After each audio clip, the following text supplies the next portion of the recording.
물은 생명의 기초이지만 60세 이상 대부분의 사람들은 자신도 모르게 수명을 단축시킬 수 있는 치명적인 실수를 저지르고 있습니다. 20년 이상 장수와 노인 건강을 연구해 온 의사로서 저는 물을 어떻게 마시는지가 얼마나 마시는지만큼이나 중요하다는 것을 발견했습니다.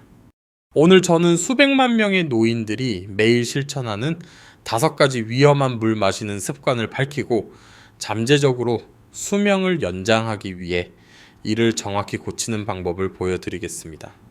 미국 국립보건원의 최근 획기적인 연구는 수분 수준과 생물학적 노화 사이에 직접적인 연관성을 발견했습니다. 이 연구는 한 5,000명 이상의 사람들을 25년 동안 추적했으며 충격적인 사실을 발견했습니다.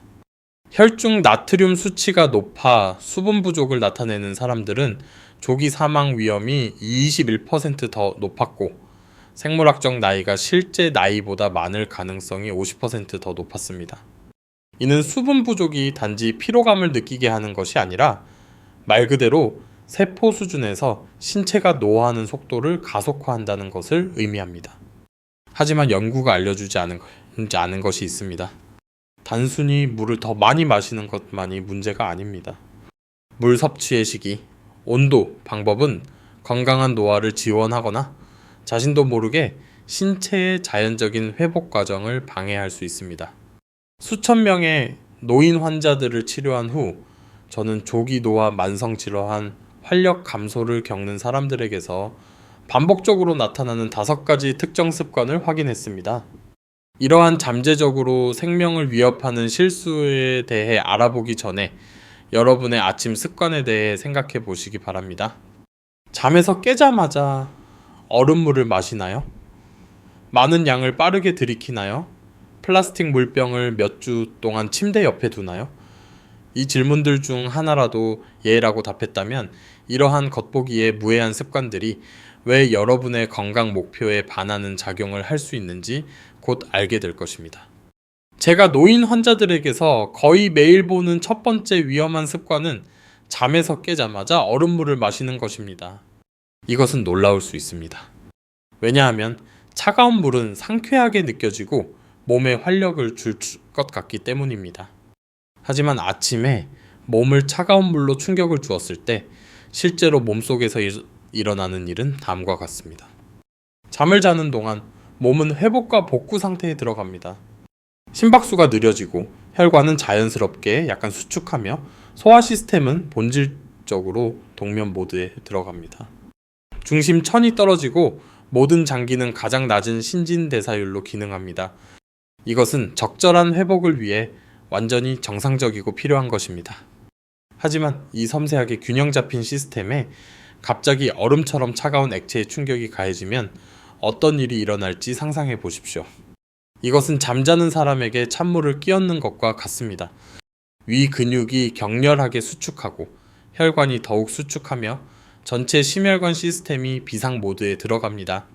심장은 물을 천으로 드기 위해 더 열심히 일해야 하며 이미 나이로 인해 더 취약해진 장기에 불필요한 스트레스를 줍니다. 서울대학교 병원의 심장 전문의인 김서연 박사는 이 충격이 노인 환자들에게서 혈관 미주신경 반응이라고 불리는 것을 유발할 수 있다고 설명했습니다.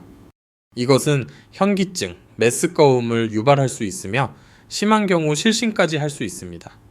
그녀는 설명할 수 없는 아침, 가슴 불편함을 겪었던 여러 환자들을 치료했는데 나중에 그것이 그들의 찬물 섭취 습관과 관련이 있다는 것을 발견했습니다. 하지만 문제는 여기서 그치지 않습니다. 차가운 물은 소화 시스템이 다시 기능을 시작해야 할 바로 그 시점에 그 속도를 늦춥니다. 위는 산을 덜 생산하고 장은 더 느리게 움직이며 가는 온도 충격을 처리하기 위해 초과 근무를 해야 합니다. 이것은 많은 노인들이 아침에 경험하는 팽만감, 소화불량, 그리고 무거운 느낌으로 이어질 수 있습니다. 부산 출신의 72세 은퇴 교사인 박영희 씨의 이야기를 나눠보겠습니다. 그녀는 삶의 질에 영향을 미치는 아침, 피로와 소화 문제 때문에 저를 찾아왔습니다. 지난 15년 동안 매일 아침 그녀는 침대에서 나오자마자 큰 잔의 얼음물을 마셨습니다. 그녀는 자신이 건강하게 행동하고 신진대사를 활발하게 시작한다고 생각했습니다. 하지만 우리가 그녀의 증상을 추적했을 때 우리는 명확한 패턴을 발견했습니다. 차가운 물을 마신 지 몇 분 안에 그녀는 현기증을 느끼고 손이 차갑고 축축해졌으며 몇 시간 동안 지속되는 위 불편함을 겪었습니다. 우리는 한 가지 간단한 변화를 주었습니다. 얼음물 대신 그녀는 상곤의 물을 마시기 시작했고 한 번에 다 마시는 대신 15분에 걸쳐 나눠 마셨습니다. 결과는 놀라웠습니다. 단 일주일 만에 그녀의 아침 현기증이 사라졌습니다. 손은 따뜻하게 유지되었고 소화가 극적으로 개선되었으며 하루 종일 더 활기차게 느껴진다고 보고했습니다. 이것은 위약 효과가 아니었습니다. 그녀의 몸은 더 이상 매일 아침 스트레스 반응으로 충격을 받지 않게 된 것입니다. 이것의 과학적 근거는 명확합니다. 빈속에 차가운 물을 마시면 몸은 그 물을 중심 천인 섭씨 37도까지 올리기 위해 상당한 에너지를 소비해야 합니다. 이 에너지 소비는 산화 스트레스를 생성하여 세포 노화를 가속화합니다. 또한 코르티솔과 같은 스트레스 호르몬의 방출을 유발하여 시간이 지남에 따라 염증, 면역력 약화, 그리고 더 빠른 생물학적 노화에 기여할 수 있습니다. 노인들에게 이것은 특히 문제가 됩니다.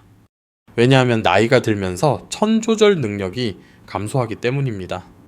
혈액순환이 효율적이지 않고 심장은 적절한 혈류를 유지하기 위해 더 열심히 일해야 합니다.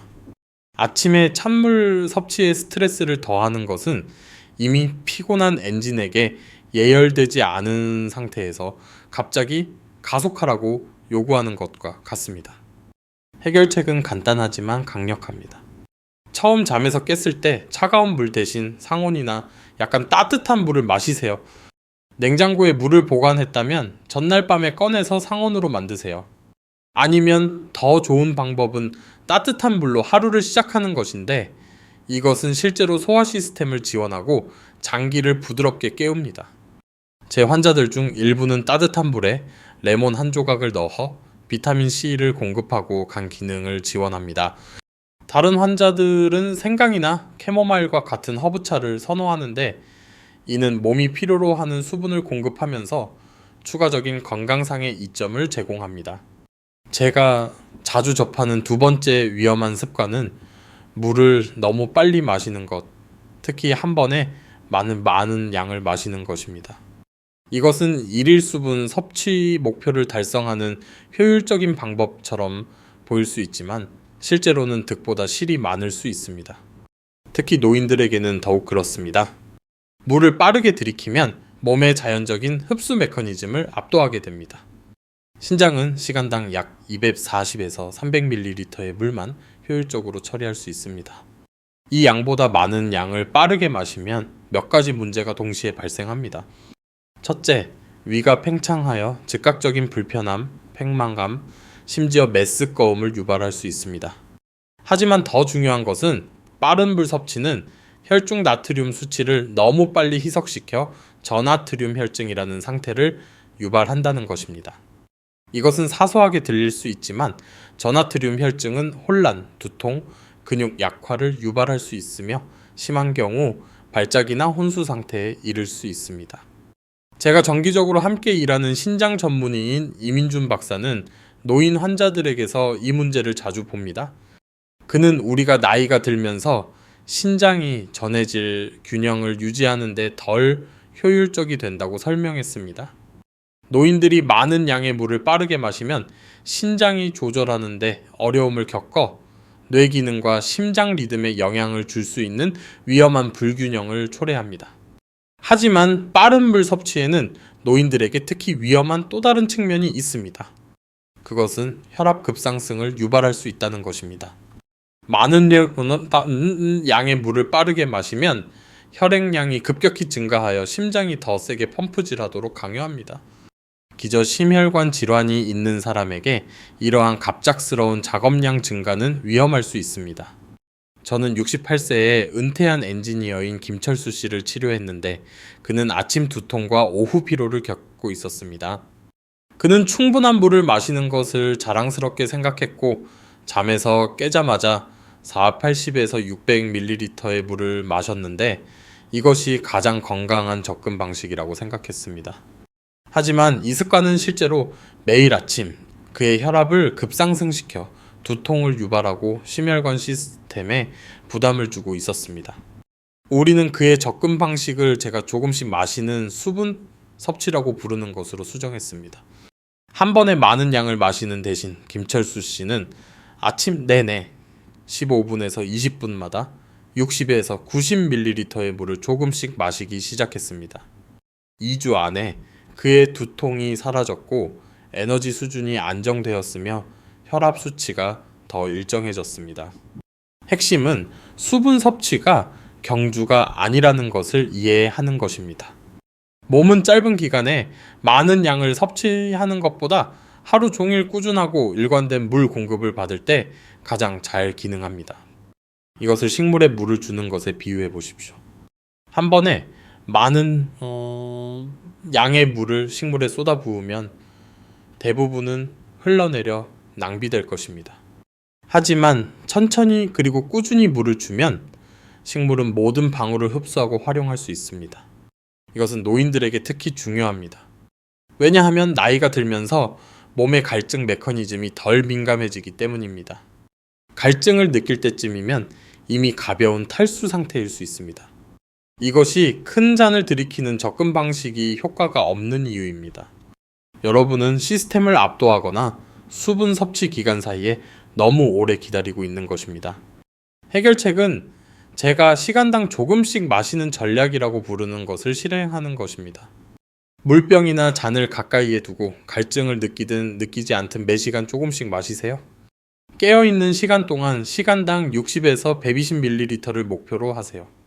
이것은 신장이나 심혈관 시스템을 압도하지 않으면서 일관된 수분 섭취를 보장합니다.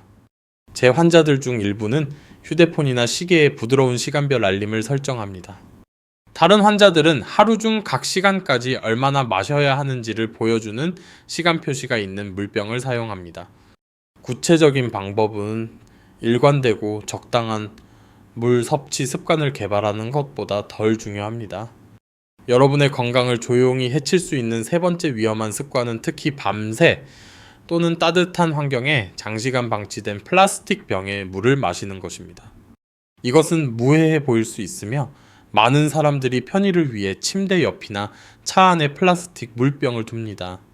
하지만 여러분이 보지 못하는 것이 여러분의 호르몬 건강에 영향을 미치고 세포 수준에서 노화를 가속화할 수 있습니다. 플라스틱이 열, 빛에 노출되거나 장시간 방치되면 플라스틱의 화학 물질이 물에 용출될 수 있습니다.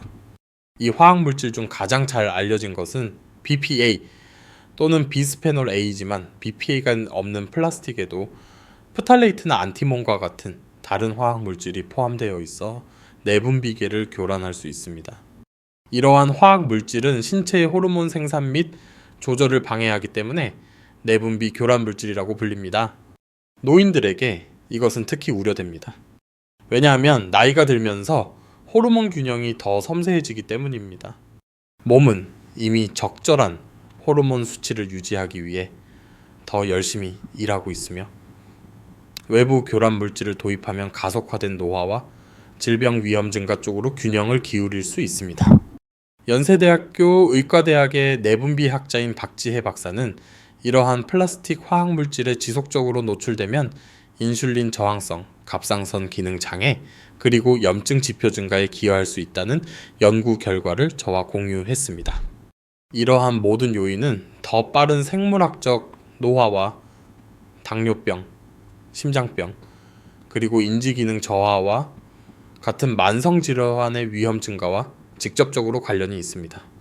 하지만 이 습관을 특히 교활하게 만드는 것은 그 효과가 누적적이고 미묘하다는 것입니다. 오래된 플라스틱 병에 물을 마신 직후에 아프다고 느끼지는 않을 것입니다.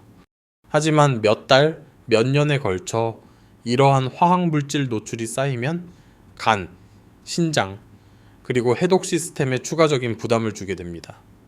저는 74세의 할머니인 최은경 씨라는 환자가 있었는데 그녀는 잘 먹고 활동적으로 지내는데도 불구하고 점점 더 피곤해지고 소화 문제를 겪는 이유를 이해할 수 없었습니다.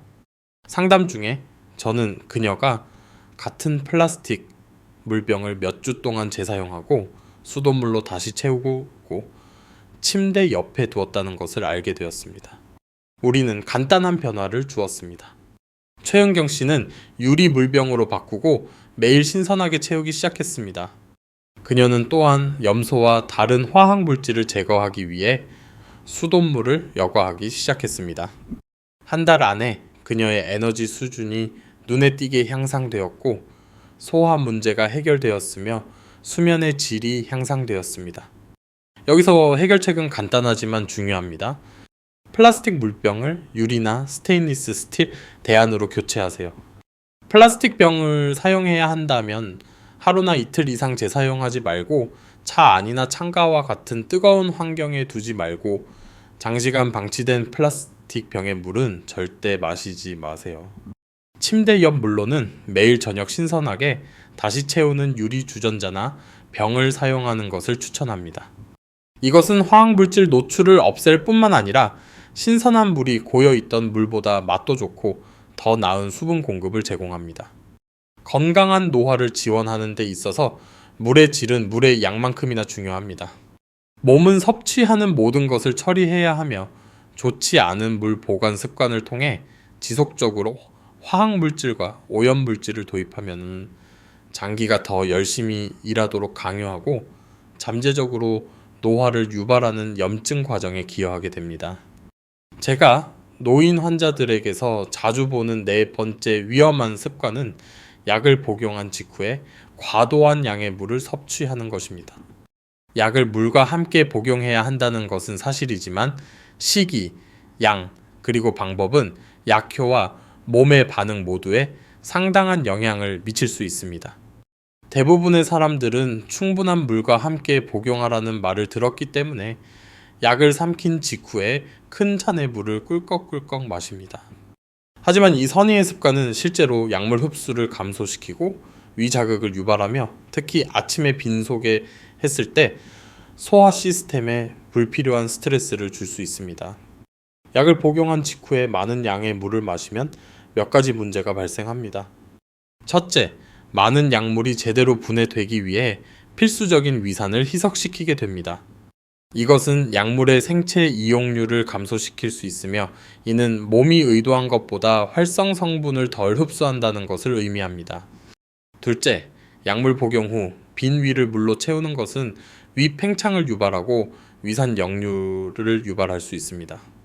특히 하부식도 괄약근이 약해질 수 있는 노인들에게는 더욱 그렇습니다. 이것은 많은 노인들이 경험하지만 다른 원인으로 돌리는 가슴이나 목에 타는 듯한 느낌으로 이어질 수 있습니다. 노인의학을 전문으로 하는 임상약사인 김민지 박사는 노인들에게서 약물 시기와 물 섭취가 어떻게 상호작용하는지 저에게 설명했습니다. 그녀는 노인들에게 처방되는 많은 일반적인 약물, 예를 들어 혈압약, 콜레스테롤 저하제, 그리고 갑상선 호르몬은 위, pH 수준과 흡수 시기에 특히 민감하다고 언급했습니다. 예를 들어 일반적인 갑상선 약물인 레보티록신은 소량의 물과 함께 복용해야 하며 최적의 흡수를 위해 빈속이 필요합니다. 환자들이 이 약물을 복용한 직후에 물로 시스템을 채우면 흡수가 최대 30%까지 감소할 수 있어 약물을 충실히 복용했음에도 불구하고 치료가 부족하게 될 수 있습니다. 하지만 문제는 약효를 넘어섭니다. 약 복용 후, 특히 여러 약물을 복용한 후에 빠른 물 섭취는 위 덤핑이라고 불리는 것을 유발할 수 있습니다. 이것은 위 내용물이 소장으로 너무 빨리 비워져 메스꺼움, 현기증, 그리고 복부 경련을 유발할 수 있는 경우입니다. 저는 71세에 은퇴한 우체부인 박준호 씨에 대해 말씀드리겠습니다. 그는 아침 메스꺼움과 소화, 불편함으로 고생하고 있었습니다. 그는 매일 아침 5가지 다른 약을 복용하고 이것이 몸이 약물을 더 잘 처리하는 데 도움이 될 것이라고 생각하며 2잔의 큰 물을 마셨습니다. 그러나 이 습관은 실제로 그의 문제를 유발하고 있었습니다. 많은 양의 물이 그의 위산을 희석시키고 약물 흡수를 감소시키며 위장 장애를 일으키고 있었습니다. 우리는 그의 습관을 수정하여 각 약물을 상온의 물 24온스 약 6건개의 20ml와 함께 복용하도록 하고 한 번에 모두 복용하는 대신 4대 1부분에 걸쳐 나눠 복용하도록 했습니다. 개선은 극적이었습니다. 일주일 안에 박준호 씨의 아침 메스꺼움이 사라졌고 에너지 수준이 향상되었으며 혈압 수치가 더 안정되어 그의 약물이 더 효과적으로 흡수되고 있음을 나타냈습니다. 여기서 핵심 원칙은 절제화식입니다. 대부분의 약물은 안전하게 삼키고 제대로 용해되는데 2파운스 약 6건휴 20ml 물만 필요합니다. 이보다 많은 물을 마시는 것은 약효를 향상시키지 않으며 실제로는 방해할 수 있습니다.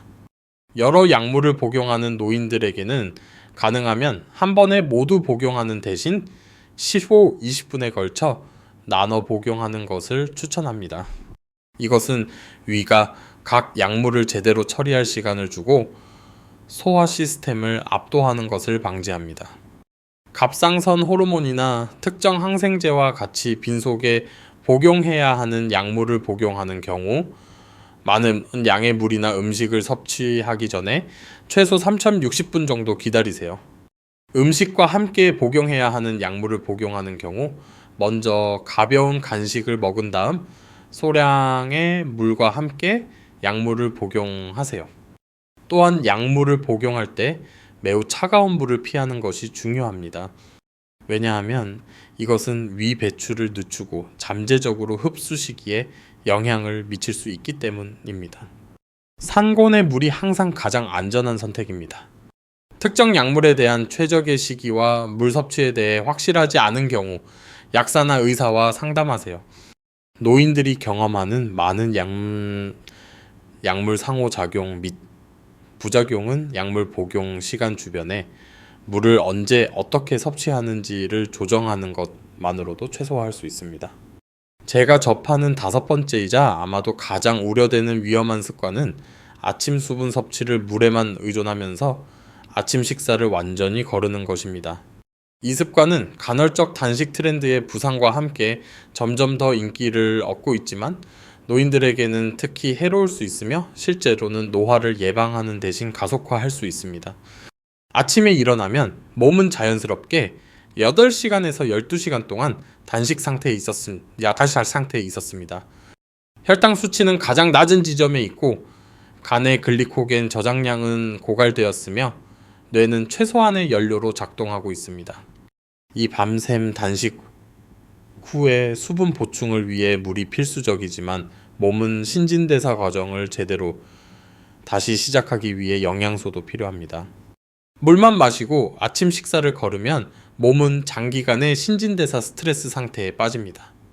들어오는 영양소가 없으면 몸은 포도당 신생합성이라는 과정을 통해 뇌 기능에 필요한 포도당을 만들기 위해 근육 조직을 분해하기 시작합니다. 이미 근감소증이라는 노화 관련 근육 손실 위험에 처해 있는 노인들에게 이것은 근육 소모를 가속화하고 허약함에 기여할 수 있습니다.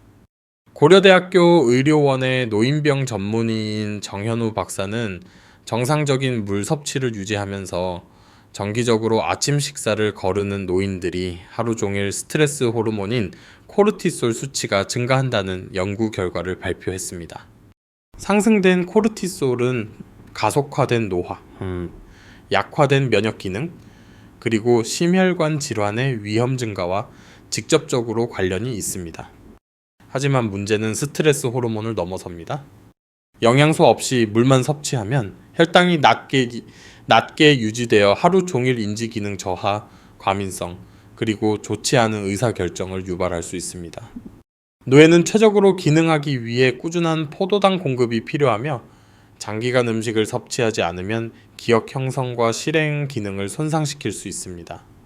또한 전해질 보충 없이 장기간 물을 마시는 것은 수분 중독 또는 아트륨 혈증이라는 위험한 상태로 이어질 수 있습니다. 이것은 신장이 나트륨과 칼륨 균형을 효율적으로 조절하지 못할 수 있는 노인들에게 특히 위험합니다. 저는 69세의 은퇴한 간호사인 이선영 씨를 치료했는데 그녀는 간헐적 단식을 받아들여 매일 전곡까지 물만 마시고 있었습니다. 그녀는 아침 피로, 집중력 저하, 그리고 일상 활동에 영향을 미치는 근육 약화를 호소하며 저를 찾아왔습니다.